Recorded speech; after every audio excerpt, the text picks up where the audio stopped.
record-breaking sales of modern cards. I know there's a Honus Wagner PSA 3 just sold in the high 3 millions, 3.7? US 3.7. Yes, that's, I believe, the most ever paid for the Honus Wagner, even more than the PSA 5 miscut jumbo that sold a few years ago, I believe, at Heritage.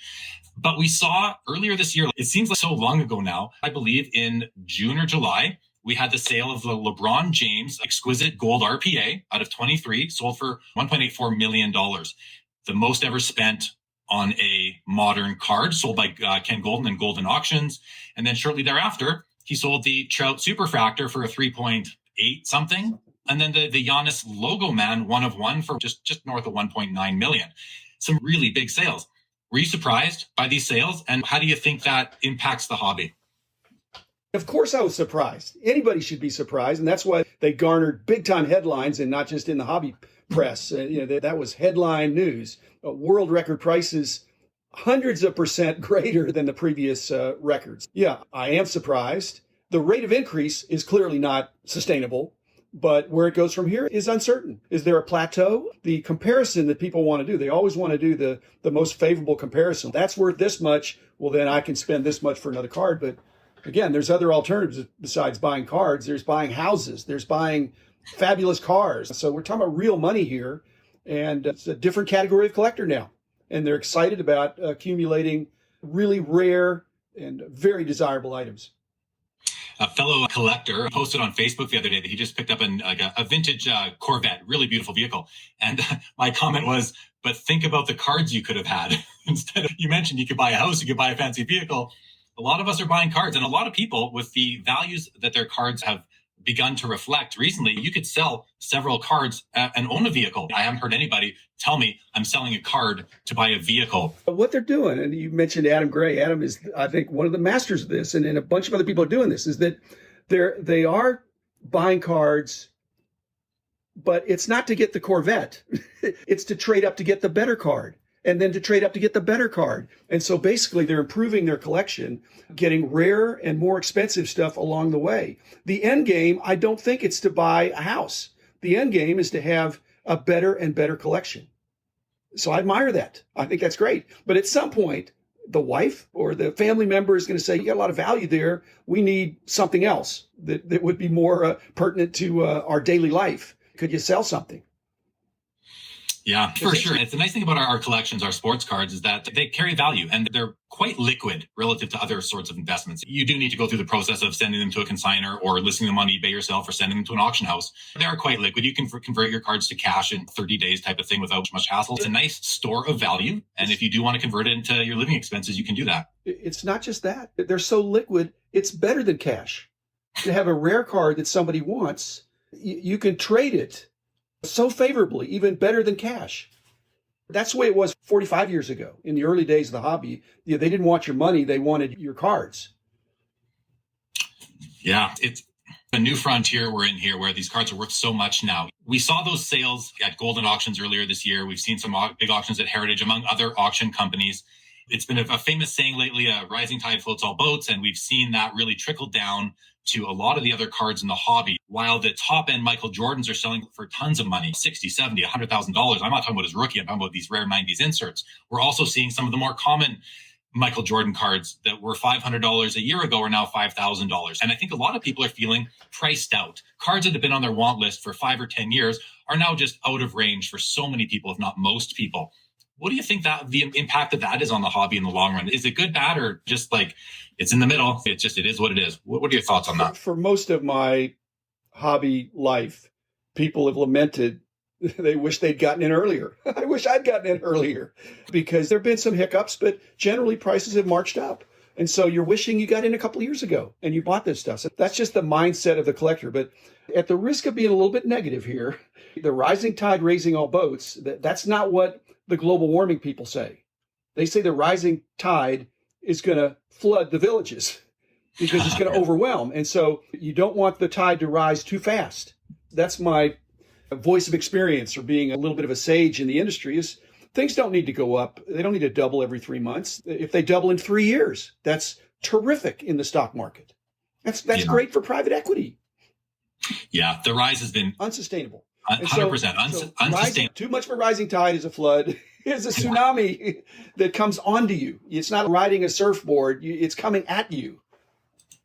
No, I agree. I am looking forward to a bit of a stabilization. I do think that we do need it in the hobby, and we need to level off a little bit. We can't have cards doubling in value, like I said, every 3 months or quicker, which we've seen. Let's talk about the Wayne Gretzky PSA 10s. We had the O-Pee-Chee and the Tops that both sold earlier this month. They were sold by Heritage Auctions, and it's the first hockey card to sell for over $1 million. The O-Pee-Chee PSA 10, population of 2, sold for 1.29 million US dollars. As I'm predominantly a hockey guy, I do collect all 4 sports and some of the other sports as well. But I was really pleased to see a hockey card surpass the $1 million mark. I think that was important for the hockey segment within the overall hobby. Hockey is sometimes forgotten about. Even Starstock doesn't have hockey yet.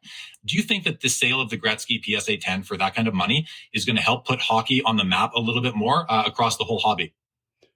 Absolutely. You and I had an extended conversation on Hobby Hotline a few weeks ago, and we pushed back on each other's conclusions, but we're iterating toward a better understanding of those 2 cards. I think we agree. Those are 2 really tough cards. If I went to somebody's house and they said, hey, let me show you some of my hockey cards, if they even had an 8, much less a 9, much less one of the 2 10s, I would be blown away. Those are extremely tough and so legit as centerpieces of somebody's collection, whether in Canada or wherever. Those are fabulous cards that are condition rarities, such that, compared to some of these other things that are, there's not a long list of, what were you saying, that the Gretzky was the 8th most expensive card? That's worthy, ever sold. Yeah. And that's not the 8th highest auction hammer ever, because we've had multiple Honuses, multiple Mickeys, that sort of thing. But yeah, that was my understanding of the 8th highest sold. There are a lot of hockey cards collectors out there. And I'm not saying there are more than football or baseball or basketball, but they're at least as passionate. Yeah. So why shouldn't they have their best card being right up there? I agree. I'm really excited by it. I think it bodes well. We've already seen other Gretzky's and other really important hockey players' values really rise quite nicely. Mario Lemieux has been a major beneficiary of that lately. So it's nice to see some respect coming to hockey, and maybe we'll see people included in when they speak of Big Four or maybe Big Five. You mentioned Adam Gray, the Real 27 guy on Instagram, has created a new magazine for the hobby called the Basketball Card Fanatic. It's a subscription-based magazine, and I lead with that because we've seen an uprising in hobby content. We've seen the uprising of hobby content, live shows, YouTube, Instagram is blown up as a major place for the hobby to congregate. How do you see that impacting the hobby? We didn't have card shows all year, but people are gathering virtually. Do you think it's the way of the future now to have these virtual shows, virtual conferences, live shows like this, celebrity guests, hobby icons like yourself joining a guy like me on here talking hobby? Adam Gray's magazine, he's got a great subscriber base. I recommend to everybody to check it out. It's called Basketball Card Fanatic. We've also seen the rise of data tools. We've got a couple, I know I'm very familiar with Card Ladder from Chris McGill from House of Jordans and Josh Johnson from Cardboard Chronicles. I believe Slab Stocks, I think they're called. They have a tool coming out. We've had the uprising of virtual online data analytical tools, new virtual magazine type of things.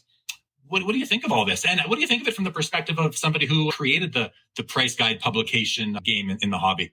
I won't say create. I know there are people before you, but someone who really brought it to what Beckett became. I built an audience. The first few years, I gave away the price information. I had price surveys. They were distributed nationally. So I built my reputation for a few years, giving it away. But then when it became a full magazine every month, I was selling it. And so I was selling information. It was curated information. Now, if you fast forward to 2020, moving into 2021, content, information, even curated information, for the most part, is free. The discussions I had with Adam are his content is so good that people are willing to pay for it. But it's got to be really good for people to want to pay for it because there's so much free stuff. How much are you charging your viewers or listeners for this podcast? $0. My podcast is free. So it's hard to compete against free, but the challenge is, since there's so much free stuff out there and it's curated by the person, that collectors that want to get in the know have to have more than one source. It's like only watching one channel for your news. You need to sift through it and figure out who you want to listen to and who's the most trustworthy. So you're having a bunch of guests and people get the benefit of hearing from them. And so on balance, it's a great thing.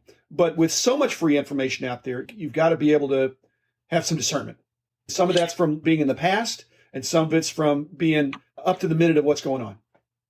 Yeah, for sure. I like how you said you need to discern who you can trust, because there are a lot of people out there that have their YouTube channels, that have their Instagram accounts, their Facebook groups, whatever it is. And there are shady characters in our hobby. There's just no doubt about it. And there are people that may be batting above their average, if you will, when it comes to some of the knowledge that they're putting out there, that sort of thing. So I think most people will land on where they want to land on, the people that they feel are providing them good value in the hobby, whether they're paying for it or it's free like this is.